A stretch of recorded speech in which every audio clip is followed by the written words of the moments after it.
మనం అందరం కూడా ఇన్వెస్టర్సే. అంటే మనం ఎక్కడ ఎంత అమౌంట్ ఎక్కడ పెట్టినా కూడా మనల్ని ఇన్వెస్టర్ అనే అంటాం. మీరు గోల్డ్లో పెట్టచ్చు, బాండ్స్లో పెట్టచ్చు, స్టాక్ మార్కెట్లో పెట్టచ్చు, మ్యూచువల్ ఫండ్స్లో పెట్టచ్చు, ఇండెక్స్లో పెట్టచ్చు, ఎక్కడ పెట్టినా సరే మనం ఇన్వెస్టర్సే. కానీ అందరూ ఒకటే ఇన్వెస్ట్మెంట్ స్ట్రాటజీ ఫాలో అవ్వట్లేదు. దీనికి రకరకాల రీజన్స్ ఉంటాయి. టైం అవ్వచ్చు, చేతిలో ఉన్న మనీ అవ్వచ్చు, లేదంటే మనకు ఉన్న గోల్స్ అవ్వచ్చు, ఫైనాన్షియల్ గోల్స్ అవ్వచ్చు. ఇలాంటి రకరకాల స్ట్రాటజీస్ తోటి మనం రకరకాల ప్లేసెస్లో ఇన్వెస్ట్ చేస్తాం. అయితే అందరికీ ఒకటే టైప్ ఆఫ్ ఇన్వెస్ట్మెంట్ స్ట్రాటజీ అనేది ఎప్పుడూ వర్కౌట్ కాదు. సో మీకున్న రిస్క్ ఎపిటైట్, మీ దగ్గర ఉన్న మనీ, మీ దగ్గర ఉన్న టైము, మీరు పెట్టే టైము, ఇన్వెస్ట్మెంట్ పెట్టే టైం కనుక మీరు బేరీజ్ వేసుకుని ఇన్వెస్ట్ చేయండి. రకరకాల స్ట్రాటజీస్ మనం కూడా డిస్కస్ చేద్దాం. ఫస్ట్ థింగ్ ఏంటంటే బై అండ్ హోల్డ్. అంటే ఇది చాలా ఎప్పటి నుంచో ఉన్న పాత పద్ధతే. మీరు కొని ఉంచండి అంటే కొని ఈరోజు హోల్డ్ చేసి ఒక 5 years హొరైజన్లోనో లేదా ఒక 10 yearsతోనో మీరు దాన్ని హోల్డ్ చేసి తర్వాతే అమ్మడం అనేది. అంటే ఇది ఎవరికి ఎక్కువ ఉపయోగపడుతుందంటే రీసెంట్గా కపుల్కి కానీ, ఒక టీనేజర్కి కానీ, లేదంటే నేను రిస్క్ తీసుకోను అని కనుక వీళ్ళకి ఎక్కువగా ఇది ఇలాంటి స్ట్రాటజీ ఫాలో అవుతారు. ఎందుకంటే దీంట్లో రిస్క్ కన్నా టైం పాసేజ్ ఆఫ్ టైంతోటి వీళ్ళకి రిటర్న్స్ వస్తాయన్న ఒక ప్రెడిక్షన్ తోటి బై అండ్ హోల్డ్ స్ట్రాటజీ చేస్తారు. తర్వాత కొంతమంది ఏం చేస్తారంటే వాల్యూ ఇన్వెస్టింగ్ చేస్తారు. వాల్యూ ఇన్వెస్టింగ్ అంటే ఎప్పుడైతే కొన్ని స్టాక్స్ చీప్గా దొరుకుతున్నాయని తెలుస్తుంది. ఎగ్జాంపుల్కి ఈరోజు మార్కెట్ అంతా పడింది కాబట్టి ఒక బాగా పెర్ఫామ్ చేసే కంపెనీ కూడా వాటి ధర కూడా మార్కెట్ ప్రైస్ కూడా ఒక 10 rupees తగ్గినా కూడా దాన్ని అండర్ వాల్యూ ఆఫ్ స్టాక్ అనే అంటాం మనం.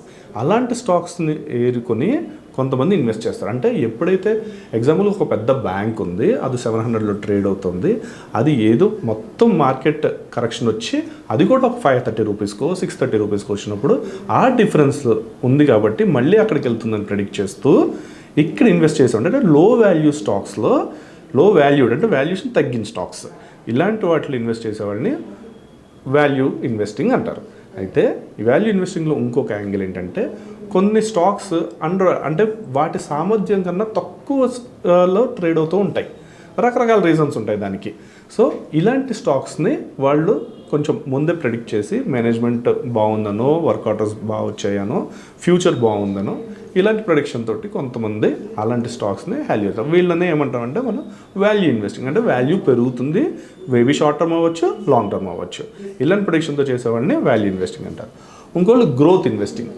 ఎప్పుడు పెరిగే స్టాక్స్లోనే పెడతామని అనుకుంటారు. మీరు కనుక ఈ స్ట్రాటజీ ఫాలో అయితే గ్రోత్ స్టాక్స్ అంటే ఏదైతే ఈరోజు 100 రూపీస్ ఉన్న షేరు, లేదంటే ఈరోజు ఇంత 1000 crores టర్న్ ఓవర్ చేసిన కంపెనీ రేపు 10,000 crores వెళ్తుంది. లేదా ఎగ్జాంపుల్ చెప్పాలంటే ఒక పబ్లిక్ సెక్టర్ బ్యాంక్ ఉంది, లేదా పబ్లిక్ సెక్టర్ నవరత్నాస్ ఉన్నాయి. ఇవి ఇప్పుడు ఇంత వాల్యూలో ఉన్నాయి. రేపొద్దున్న గవర్నమెంట్ చేంజ్ అయినప్పుడు లేదా గవర్నమెంట్ పాలసీస్ ప్రకారమో ఏదన్నా ఇంటర్నేషనల్ ఈవెంట్ జరిగినప్పుడు వీటి విలువ పెరుగుతుంది ఓవర్ ది ఇయర్స్. అంటే ఈరోజు పెట్టింది 5 years తర్వాత ఇంత పెరుగుతుంది. బై అండ్ హోల్డ్కి దీనికి తేడా ఏంటంటే బై అండ్ హోల్డ్లో ఏ స్టాక్ సెక్టర్ సంబంధం ఏమి ఉండదు. గ్రోత్ ఇన్వెస్టింగ్లో ఏమవుతుందంటే కొన్ని సెలెక్టెడ్ స్టాక్స్ మాత్రమే మనం ఇన్వెస్ట్ చేస్తారు. సో ఇలాంటి గ్రోత్ స్ట్రాటజీ కూడా ఒక టైప్ ఆఫ్ ఉంది. మీరు కనుక గ్రోత్ స్ట్రాటజీ తీసుకుంటే ఆ కంపెనీ రీసెర్చ్ అనాలిసిస్ చాలా ఇంపార్టెంట్ దీంట్లో. మూడో వాళ్ళు ఏం చేస్తారంటే ఇన్కమ్ ఇన్వెస్టింగ్. అంటే నేను స్టాక్స్లో పెడతాను, నాకు రెగ్యులర్ ఇన్కమ్ ఇవ్వాలి స్టాక్ మార్కెట్ రెగ్యులర్ ఇన్కమ్ ఇవ్వదండి. స్టాక్ మార్కెట్ ఏంటంటే ప్రైస్ డిఫరెన్స్నే మీ ఇన్కమ్ అవుతుంది అంతే. రెగ్యులర్ ఇన్కమ్ ఇచ్చేది ఏంటంటే ఆ కంపెనీ ఇచ్చే డివిడెండ్స్. అంటే వాళ్ళు ఉన్న ప్రాఫిట్స్ని పంచిపెట్టడాన్ని డివిడెండ్ అంటారు. వాళ్ళకి ఆ సంవత్సరంలో లేదా ఓవర్ ది పీరియడ్ అక్యుములేట్ అయిన ప్రాఫిట్స్ని తీసుకుని ఉన్న ఇన్వెస్టర్స్ అందరికీ కూడా ఇన్ని రూపీస్ అని చెప్పేసి వాళ్ళకి మీ దగ్గర ఉన్న షేర్స్ ప్రకారం సపోజ్ ఒక షేర్కి 3 rupees డివిడెండ్ ఇచ్చారు అంటే మీకు ఇలా నాకు రెగ్యులర్గా డివిడెండ్ ఇచ్చే స్టాక్స్ ఉంటాయి. అంటే మీరు కూడా రీసెర్చ్ చేయొచ్చు ఇలాంటివి. ఎవరైతే రెగ్యులర్గా డివిడెండ్ ఇచ్చే కంపెనీస్ మీకు లిస్ట్ కొడితే మనకి ఇంటర్నెట్లో కూడా దొరుకుతుంది.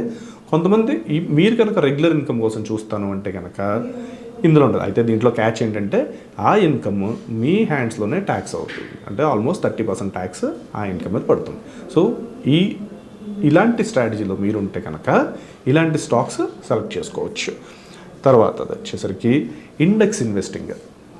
ఇండెక్స్ అంటే ఏమి లేదు, వీళ్ళకి ఎక్కడ పెట్టాలో అర్థం కాదు, లేదంటే ఎలా పెట్టాలో అర్థం కాదు, ఏ స్టాక్ పెరుగుతుంది, ఏ స్టాక్ పడుతుంది, ఏ సెక్టార్ పెరుగుతుంది, ఏ సెక్టార్ తగ్గుతుంది, ఇలాంటివి ఏమి చూడరు. వీళ్ళు చూసేది ఒకటే, ఇండెక్స్ అంటే మన బిఎస్సి లేదా ఎన్ఎస్సిలో ఉన్న ఇండెక్సెస్ అంటే S&P 500 లాంటివి, లేదంటే సెన్సెక్స్, లేకపోతే నిఫ్టీ 50 ఇలాంటి అంటే ఇవన్నీ కూడా నిఫ్టీ 50 అంటే ఒక 50 షేర్స్ ఉంటాయి, 50 స్టాక్స్ ఉంటాయి దాంట్లో.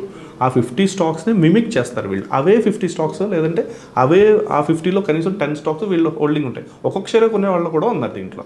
సేమ్ నిఫ్టీ 50ని మిమిక్ చేస్తారు. కొన్ని మ్యూచువల్ ఫండ్ కంపెనీస్ కూడా ఇవే పని చేస్తాయి, నిఫ్టీ 50ని మిమిక్ చేస్తాయి. అంటే ఈరోజు స్టాక్ ఇండెక్సెస్ పెరిగాయి అంటే వీళ్ళ స్టాక్స్ కూడా పెరుగుతాయి, పడింది అంటే అలాగే పడతాయి. అంటే ఎందుకంటే దే ఆర్ జస్ట్ రెప్లిగా తయారు చేసుకుంటున్నారు మినియేచర్ వెర్షన్లో. కాబట్టి ఇలాంటి స్ట్రాటజీ కూడా ఉంది. ఇంకొక టైప్ ఆఫ్ స్ట్రాటజీ చూద్దాం. ఇదేంటంటే సెక్టర్ రొటేషన్. అంటే ఈరోజు నేను అన్ని ఇన్ఫ్రా స్టాక్స్లోనే పెట్టాను, కానీ ఒక 5 months తర్వాత నేను ఓన్లీ హాస్పిటాలిటీ స్టాక్స్లో పెట్టాను, తర్వాత టెక్నాలజీ స్టాక్స్లో పెడతాను. ఇలాగ ఒక సెక్టార్కి స్టిక్ అవ్వకుండా ఎప్పటికప్పుడు దాంట్లో ఏదన్నా సెక్టార్ని ఇంపాక్ట్ చేసే ఈవెంట్స్ జరిగాయి కాబట్టి నేను ఎగ్జిట్ అవుతున్నాను. తర్వాత సెక్టార్కి ఏదన్నా గవర్నమెంట్ పాలసీ ఇచ్చింది, ఎగ్జాంపుల్కి హెల్త్ కేర్ సెక్టార్కి గవర్నమెంట్ పాలసీ బాగుంది, సో అప్పుడు నేనేం చేస్తాను, నేను ఇక్కడి నుంచి ఎగ్జిట్ అయిపోయి హెల్త్ కేర్ సెక్టర్ మాత్రం స్టిక్ ఆన్ అవుతాను. తర్వాత ఇంకోటి ఏదో వచ్చింది. ఇలా కొంతమంది ఏం చేస్తారంటే సెక్టార్ని రొటేట్ చేసుకుంటూ వెళ్తారు. మీరు కనుక ఇలాంటివి చేస్తే కనుక సెక్టార్ మీద చాలా అనాలిసిస్ చేస్తేనే ఆ సెక్టర్ని అర్థం చేసుకోగలరు. అప్పుడే ఇలాంటి స్ట్రాటజీని మీరు పాటించగలరు.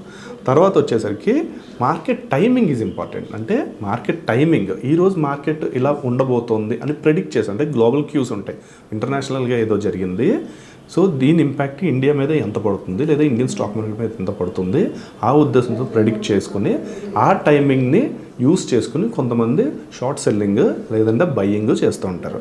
ఇవన్నీ కూడా షార్ట్ టర్మ్కే పనికొస్తాయి, లాంగ్ టర్మ్కి పనికిరావు. ఎందుకంటే ఆ ఇంపాక్ట్ కొన్ని రోజుల్లో ఉంటుంది.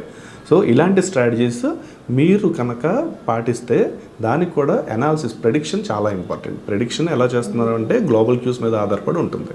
సో తరో నాలెడ్జ్ ఉండాలి దీని మీద, అప్పుడే ఇలాంటి స్ట్రాటజీ మీరు తీసుకోగలరు. తర్వాత వచ్చేసరికి మేజర్గా అందరూ చేయాల్సింది ఏంటంటే, అందరూ స్టాక్ మార్కెట్, ఇప్పటిదాకా అన్ని స్టాక్ మార్కెట్ గురించి స్ట్రాటజీసే చెప్పాం, కానీ మీరుకున్న అసెట్స్ని అలొకేట్ చేస్తేనే మీ రిస్క్ లేదా మీ గ్రోత్ ఉంటాయి. రిస్క్ తగ్గుతుంది, గ్రోత్ వస్తుంది. అంటే మీ దగ్గర ఉన్న అసెట్ని అలొకేట్ చేయాలి. ఓన్లీ నేను స్టాక్ మార్కెట్లో ఒక సెక్టర్లో పెడతాను, నేను స్టాక్ మార్కెట్లోనే పెడతాను అని కాకుండా కొంత గోల్డ్లోను, కొంత ఎఫ్డీస్లోను, లేదా కార్పొరేట్ బాండ్స్లోను, ఇండెసెస్లోను, ఇలా మీరు మ్యూచువల్ ఫండ్స్లోను, ఇలా మీరు అసెట్ అలొకేషన్ అంటారు దీన్ని. అసెట్ అలొకేషన్ చేసుకుంటే అన్ని ఎగ్స్ ఒకే బాస్కెట్లో పెట్టకూడదు, ఎందుకంటే ఏదన్నా జరిగినప్పుడు అన్నీ ఒకేసారి పగులుతాయి. కాబట్టి you put it in different baskets. ఒకటి ఏదన్నా అయినా ఇంకోటి హ్యాచింగ్కి వస్తుంది. సో అప్పుడే మీకు ఫ్రూట్ వస్తుంది. సో ఈ స్ట్రాటజీ ఎప్పుడు కూడా టైం టెస్టెడ్ స్ట్రాటజీ అండి. అంటే చాలా కొన్ని 10 సంవత్సరాల నుంచి చాలామంది పాటించిన స్ట్రాటజీ ఇది మీకు ఏం చేయాలో తెలియకపోతే ఈ స్ట్రాటజీ మీరు చేయొచ్చు. అలాగే దీంతోపాటు ఏంటంటే డైవర్సిఫికేషన్. అంటే ఇందాక చెప్పినట్టు అసెట్ అలొకేషన్ రకరకాల చోట్ల పెట్టినప్పుడే అలాగే స్టాక్ మార్కెట్లో కూడా డైవర్సిఫికేషన్. నేను ఓన్లీ స్టాక్ మార్కెట్లో ఒక సెక్టర్లోనే పెడతాను కాకుండా డిఫరెంట్ సెక్టర్స్లో పెట్టి రిస్క్ తగ్గించుకోవచ్చు. అలా కూడా డైవర్సిఫికేషన్ చేయాలన్న. తర్వాత కాంట్రేరియన్ అప్రోచ్ అని కొంతమంది ఉంటారు. కాంట్రేరియన్ అంటే ఏంటంటే, వీళ్ళు ఈరోజు మార్కెట్లో ఒక కంపెనీ గురించి నెగిటివ్ న్యూస్ వచ్చింది. ఎగ్జాంపుల్కి చెప్పాలంటే ఆర్బీఐ ఒక బ్యాంక్ని క్రెడిట్ కార్డ్స్ ఇవ్వద్దు అని బ్యాన్ చేసింది, లేదా న్యూ యూజర్స్ ఇంకా మీ డిజిటల్ ప్లాట్ఫామ్ మీద మీరు ఎన్రోల్ చేసుకోకూడదని ఒక డైరెక్టివ్ పాస్ చేసింది. ఇది రీసెంట్ న్యూసే, నెగిటివ్ న్యూసే, కానీ ఈ కంపెనీ పడిపోతుందనే ఉద్దేశంతో చాలామంది సెల్ చేసేసారు.